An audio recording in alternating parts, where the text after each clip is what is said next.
Hello tout le monde! Aujourd'hui, je refais un tatouage sur Madame la Courge, que vous connaissez déjà d'ailleurs.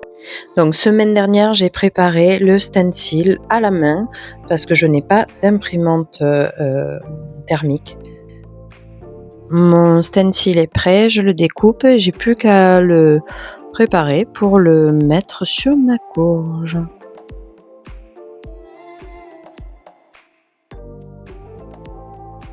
La semaine dernière, j'ai été malade. Du coup, c'est pour ça que je sors cette vidéo qu'aujourd'hui, dimanche. Et j'ai été malade et ma fille aussi. Et la semaine encore avant, c'était mon autre fille. Donc ne m'en voulez pas. Mais je vous partage ce petit moment qui a duré au final en tout entre la pose du stencil et le tatouage. Je pense que j'en ai eu pour 2 heures. Comme vous avez pu le voir, j'ai mis du stick de transfert mais j'ai fait en sorte qu'il sèche un petit peu avant de poser mon stencil. Voilà. Et maintenant, je m'attaque à tatouer Madame la Courge. Donc je commence par les contours avec une aiguille en 7RL et avec du noir pur. Et je me suis régalée. En fait, j'ai pas vu le temps passer. J'ai mis allez, un peu plus d'1 heure. Parce qu'au début quand même j'ai galéré, j'ai voulu mettre de l'encre avec un petit peu d'eau pour faire que les contours soient moins noirs et puis au final, j'ai lâché l'affaire. Je suis restée sur du noir pur et dur. Donc voilà. Bon, mais écoutez, je vous laisse visionner tout ça et je vous retrouve à la fin pour le final et vous me direz ce que vous en pensez. Allez, à tout à l'heure!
Alors j'ai pas forcément la technique pour les contours, mais bon, je vais m'améliorer, hein.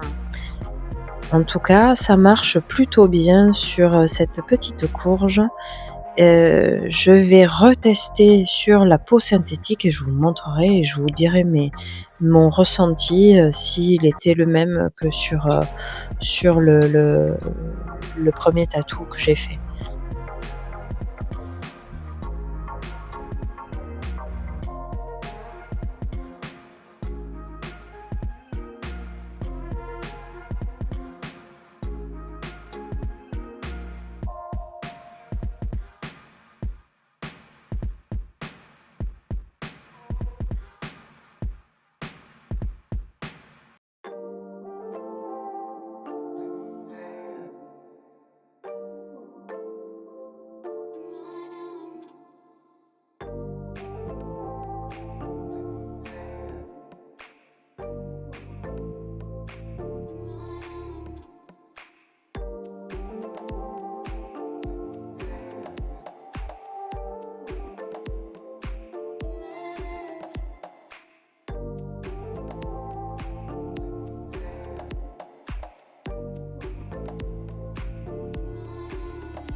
Madame la courge se nettoie toujours aussi bien avec cette espèce de pousse-mousse que j'ai fait.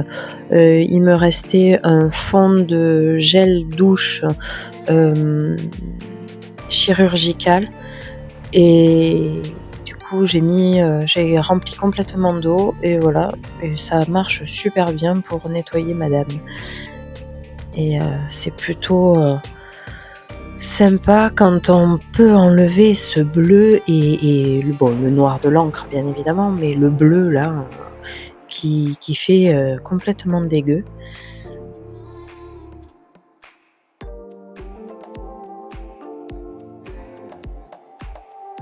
Allez, je m'attaque maintenant au remplissage. Alors le remplissage, non, c'est pas vraiment un remplissage, c'est des dégradés et c'est, mettre des zones, d'ombre, par endroits.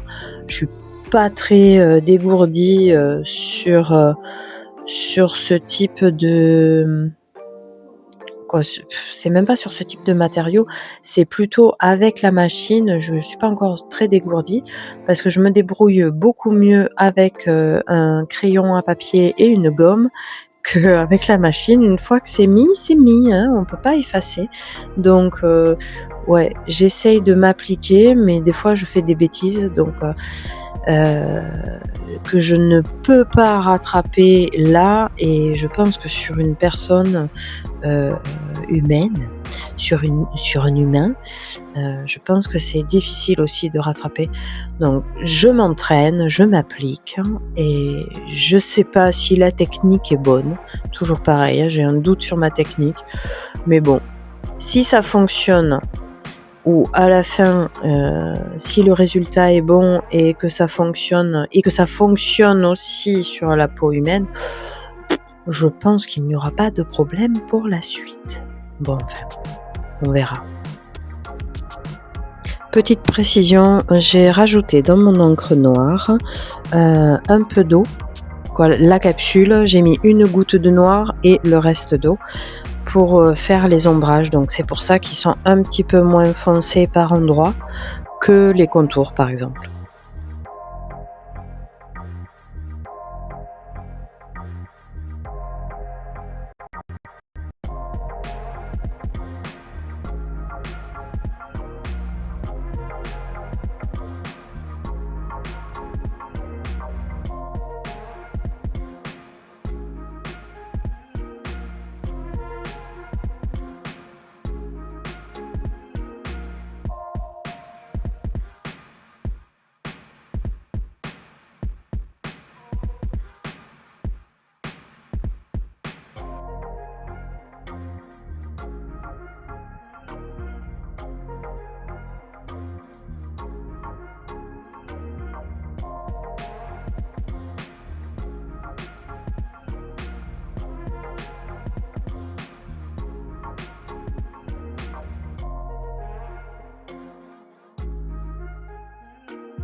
Ah oui, je vous ai pas dit, pour, le remplissage, les ombrages, les dégradés et tout ça, j'ai gardé l'aiguille, 7RL.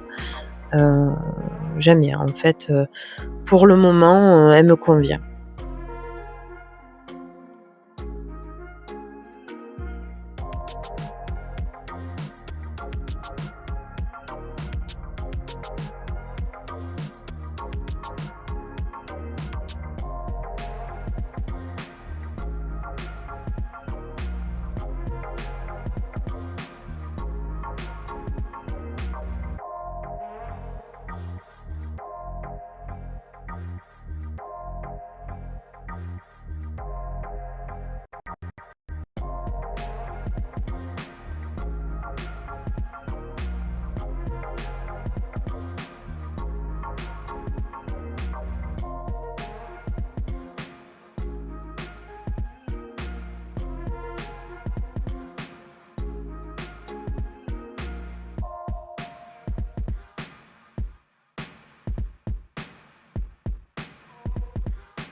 Allez, c'est presque fini.